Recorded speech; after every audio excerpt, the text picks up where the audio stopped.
ओम भूर्भुवः स्वः तत्सवितुर्वरेण्यं भर्गो देवस्य धीमहि धियो यो नः प्रचोदयात्।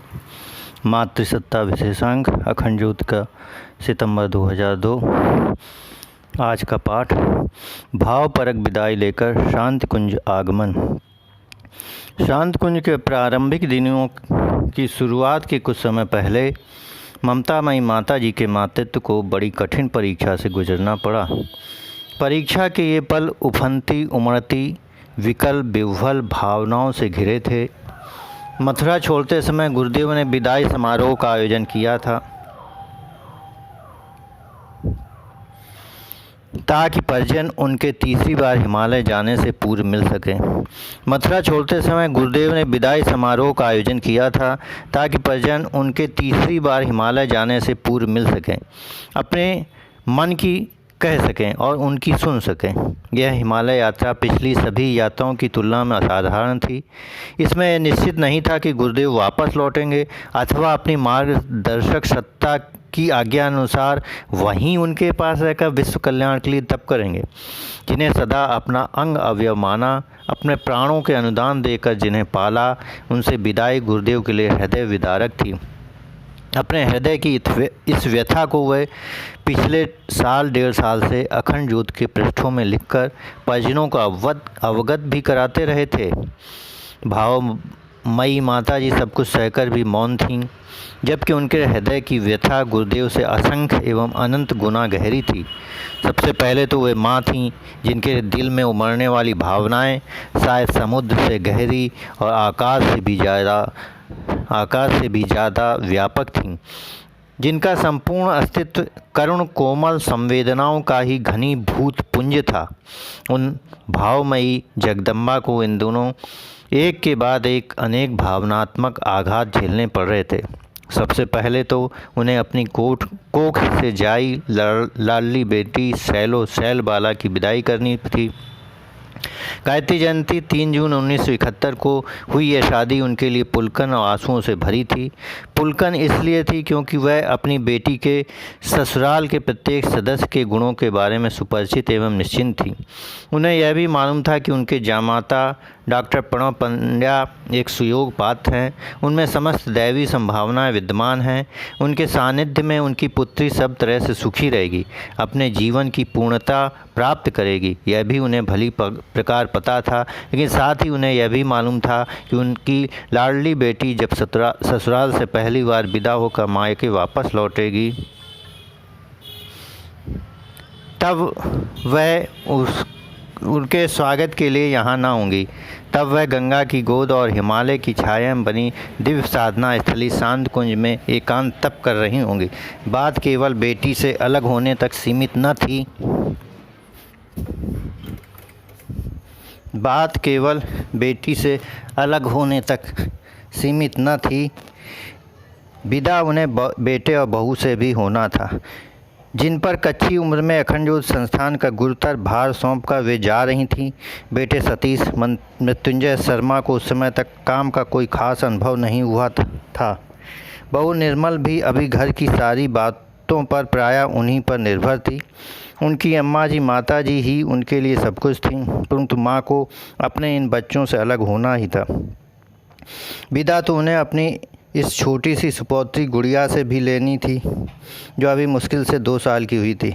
इसने हाल में ही जैसे तैसे नन्हे कदमों से चलना सीखा था, जो बड़ी मुश्किल से अटक कर उन्हें अम्मा जी कह पाती थी, जिसके लिए उनकी गोद ही उसका सारा घर संसार था, जिसे यदि वे थोड़ी देर के लिए भी अपने से अलग करती तो वह बिलख उठती। उसकी बड़ी बड़ी आँखें आंसुओं का झरना बन जाती। भावमयी माता जी को स्वयं बिलखते हुए, इन सभी बिलखते हुए अपने बच्चों से अलग होना था। जिंदगी की अगणित पीड़ाओं को बड़ी आसानी से हंसकर सहने वाली माता जी को उनकी विकल भावनाएं इन दिनों विह्वल किए हुए थी। अपने साथ रहने वाले बच्चों के अलावा विश्वजननी के वे बच्चे भी थे, जो हर पल उन्हें माता जी कहते हुए थकते न थे। सुख में, दुख में, संकट में, विपन्नता में जिन्हें केवल अपनी माँ को पुकारना आता था, जिन्हें इस भरे पूरे संसार में केवल अपनी माँ पर भरोसा था, उन सब बच्चों में ज़्यादातर इस समय उन्हें विदाई देने आए हुए थे। उन सभी की आंखें भीगी और भरी थीं। इनमें उम्र का भेद भले ही हो, पर भावनाओं का कोई भेद न था। उनमें से शायद हर एक की भावनाएं व्याकुल होकर यही कह रही थी कि पिता हमें छोड़कर महातप के लिए हिमालय जा रहे हैं, हम बच्चों के लिए तुम ही रुक जाओ माँ। बोल कोई कुछ नहीं रहा था, पर सभी रो रहे थे, बिलख रहे थे। सबके मन प्राण में महा हाहाकार मचा हुआ था। अपनी असंख्य संतानों की इस हालत से जगदम्बा विह्वल, व्याकुल और विकल थी। अपनी प्राण प्रिय संतानों को इस तरह हिचकोले खाते हुए देख कोई सामान्य माँ भी शांत नहीं रह सकती। फिर वे तो भावमयी भगवती थीं। बच्चे ही उनके लिए उनके जीवन थे। वेदना की गहरी टीस को अपने में समेटे असंख्य हृदय अपनी माँ को उनकी एकांत साधना के लिए विदा दे रहे थे।